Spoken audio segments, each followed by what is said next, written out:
Well, another school year has started, and again, terrible news coming from Georgia this time with the mass school shooting, killing two students, two teachers, and injuring, I believe, nine nine people. They're expected to uh, make a full recovery. But the impact on the other students, the other teachers, the community, the family, the friends is going to be forever changed because of this event. And so there's a few things to get into on this. One is, why does this keep happening? I don't care what side of the aisle you sit on, Second Amendment, uh, for it, against it, what have you. We're spending, as a government, a United States government, we're spending billions of dollars to other countries, other areas of the world. But we cannot fortify and keep safe our own children.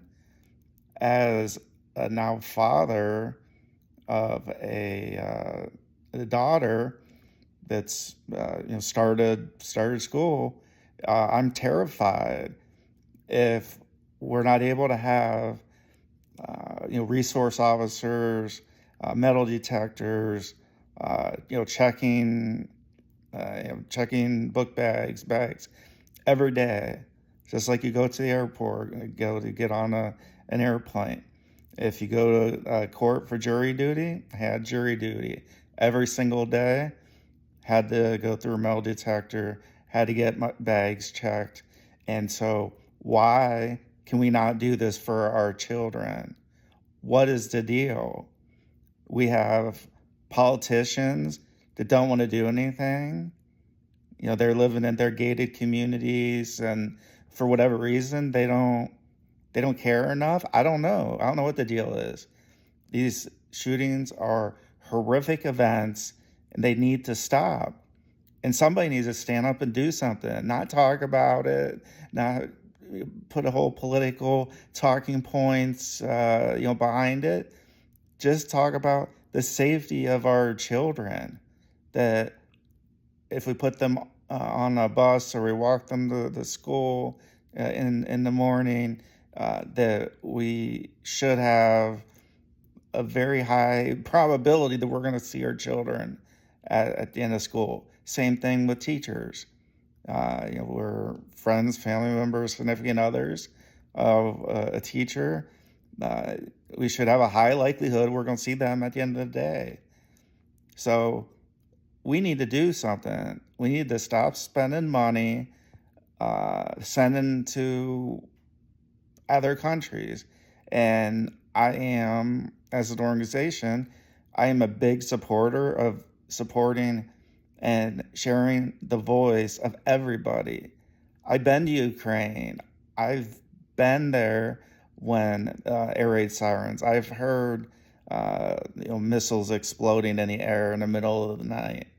So I'm not talking off of one side of my mouth. I've been there, and people need help everywhere. But as a citizen of the United States,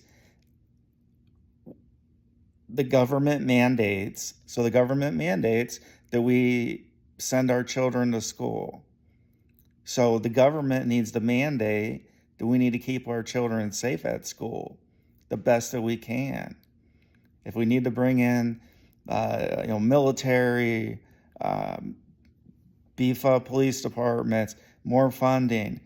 Again, if we have the billions to spend and send to all corners of the world, we have the money to spend to keep our children safe. So it is just sickening that another school year has started and yet another event, another tragedy is happening. So not only the funding, but the FBI had this individual They sat down with the individual, the shooter's father as well. They were on the radar. So they were getting information, enough information to want to find out where this individual lived and to visit with the shooter and the shooter's dad. And so the shooter's dad has been also charged. And I think it's about time. Parents are starting to have to wake up to these things, especially after a visit from the FBI. The parent goes and buys the child after the discussion about, hey, we're getting information that your son has been talking about shooting up the school, and we're going to go ahead and buy them their own firearm. That's ridiculous. So yeah, the dad, should definitely be charged as well. The FBI, they were on the radar. The FBI, the individuals, the local sheriff and police department. So somebody dropped the ball, and so the FBI needs to get their head out of the sand and stop going to school board meetings and targeting parents that just want the best for their children. And they need to track down these leads. If they have to put that individual under surveillance, then do it. We have the money to spend overseas. We're spending and sending money hand over fist. So I don't want to hear this, garbage about, oh, well, it's going to cost all this money, and oh, well, we sat down with them, and there was no clear and present danger at the time.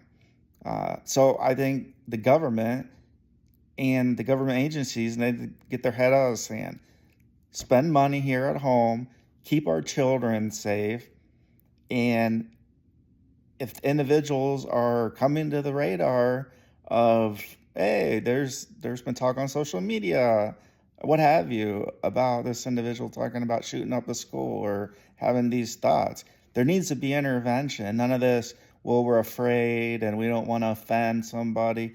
Well, we're going to offend somebody either way. They're going to offend a person who potentially could do harm to our children, or we're going to end up with more dead children, more dead parents, teachers, community members. So forget what side of the aisle you're on. If you're on the left or on the right, this is about keeping the children safe.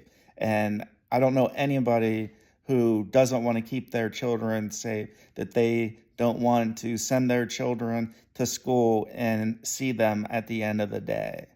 So things need to change. People need to be held accountable, and we need to do more as a nation. And so that's why, as an activist, I'm stepping out and stepping up to share this information, because more people like myself need to, in our organization, need to stand up for those individuals, those children, varying ages. Some of them are able to speak and to share their point of views. Some aren't. And so we need to be the voice for everybody. And we need to be the voice that steps in at the given time. And if we need to arrest somebody because they're coming to the radar, then we need to do that. And if it costs money, the government's printing money hand over fist too. So we need to do that as well. And our government agencies need to get their priorities straight.